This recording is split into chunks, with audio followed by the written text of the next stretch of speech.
All right, Coach. Can you hear us okay? I can. Everybody's looks real small in those small squares there, but that's all right. I'll do the best I can. We're ready to start whenever you are, Coach. Okay, yeah, I'm good. It's good to be back out. It's funny. You play on a Thursday and have, I don't know, a couple of days to breathe. It seems like it's been a month since we played our last game, but happy to be back in the swing of things on a Thursday practice. So with that, I'll just open it up. We'll go first to Pete Sweeney. Go ahead, Pete. Hey, Coach. Nick Bolton played quite a bit. He's played 99% of snaps in the last game. I know that Willie was out, but just how much of that was, okay, we need to get him out on the field? How much was Willie? And then what did you think of that performance and that, widely extended look? Yeah, no, he did a great job. Most of it was because of missing Willie more than anything. And then I believe I'm trying to remember the packages and what we were in, but some of it was getting him out there more. Listen, we're trying to do that as much as we can, but we play a lot of guys. That's what we do. And we didn't have as many guys in that game, so he certainly played a lot more. And unfortunately, he's dealing with, the thing he's got now, but anxious to get him back. He played a good game last week. Let's go next to Herbie Teope. Go ahead, Herbie. Hey, Coach. Good afternoon. Hi, Herb. You mentioned playing a lot of guys, and obviously there's a lot of juggling acts that are probably going to happen here in the next, last day and then today and then probably tomorrow. But getting Chris Jones back and then Servius Ward, how confident are you that you're able to adapt better with at least those two back? Yeah, that helps. I mean, anytime you get, we'll call them vets back that have a foundation of reps in what we're doing, I think that's huge. As coaches, we're always preparing for that to happen. Defensively, one of the things we do, and I think our assistant coaches do a great job, is typically when we have a walkthrough, we do it in two groups. You guys have probably seen that. And that's mainly because we don't want the young guys standing around watching a walkthrough. You don't get as much out of it as that. So I think the foundation of getting those reps will hopefully help the guys that might have to step up and play for us. Let's go next to Vahe Gregorian. Go ahead, Vahe.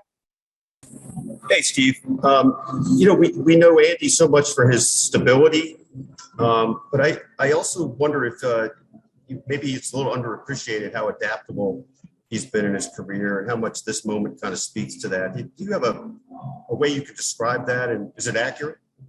Very accurate, number one. And the words that just come into my mind when you talk about Andy is rock solid. It's kind of simple, but Andy keeps it simple. He's direct. I think what's really great about working and playing for Andy is exactly what you're getting all the time, and he's never going to panic. And that's reassuring for any of us in this business, because there's going to be these ups and downs and, sudden changes, sudden challenges, we call them, whether it's during the game or during the week, especially in the world we live in now. And it's great to have Andy leading the charge here. Let's go next to Sarin Petro. Go ahead, Sarin. And Brad, I'll have a quick follow-up. First of all, just to go a little deeper on Nick Bolton, his coverage ability, he obviously has great field vision, like right linebackers have kind of that running back vision to see where the running back's going to go. He clearly has that. Is that something that translates to coverage as well? Or is that a whole different skill set? One guy might be able to really diagnose the run, but he doesn't see the pass game as much. And how does Nick Bolton fare in that part? Yeah, I just think Nick what you're alluding to is Nick is very instinctive. And I think it's instinctive pass and run, in my own opinion. The one thing that's unique about being off linebacker is you see a lot of things in front of you happening really fast. And the guys that can dissect that real quickly are the guys that are real instinctive. In other words, it doesn't get cluttered for him. It's clean, whether it's a pull or they're faking it to the run back and the offensive linemen are popping up and it's a pass read for him. He's really good at it. I think Matt does a great job with him and giving guys those looks during the week. But Nick, the greatest trait I think Nick has is his instinctive ability and the vision. And I think those are the two things that you're talking about. And then, I know for us, when it comes to like testing, we all get our test to come out there. It's either positive or negative, right? I'm curious, is the testing that you have there in the NFL go a little bit deeper in the sense that, you get a sense for whether or not a guy's progressing? Did you know 2 days ago Chris Jones was trending towards being ready to go, or is it just 0 or 100? Yeah, no, I kind of leave that up to Rick. So when Rick comes to me and says, so-and-so is good to go, we're good to go. No, really, I just leave that in the hands of the training staff, to be quite honest with you. Let's go next to Nate Taylor. Go ahead, Nate. Hello, Steve. I have two questions for you. What's your message and thought process to bring L'Jarius Sneed back into the fold as smooth as possible? And then secondly, given how much you rotate the defensive line, having all those guys intact, how much will that be important considering everything that's going on with the rest of the unit? Yeah, I mean, listen, we all keeping our fingers crossed that nothing happens between now and the game. So we're prepared. With the D line, we'll keep the rotation going. I think that's going to benefit us going forward. We hope that the season goes a little bit longer than regular season. We know that's not guaranteed right now, but getting all those guys involved is really good. Getting L'Jarius Sneed in there we're pushing that. He was out there yesterday and today. He's kind of picked up where he left off. Again, it's been a couple of games, but he's done such a good job and had so many reps at that particular position that we're positive and feel like he can step in there and do what he normally has to do.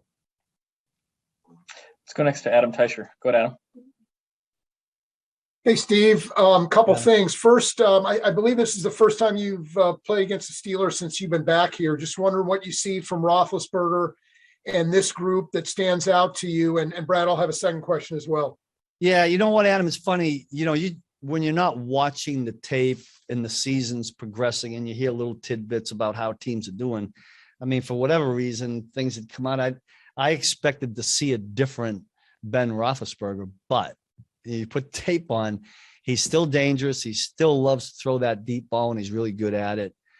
He's getting the ball out really quick. I think you guys have probably seen that. I think it's pretty public that he is one of the quickest at getting the ball out.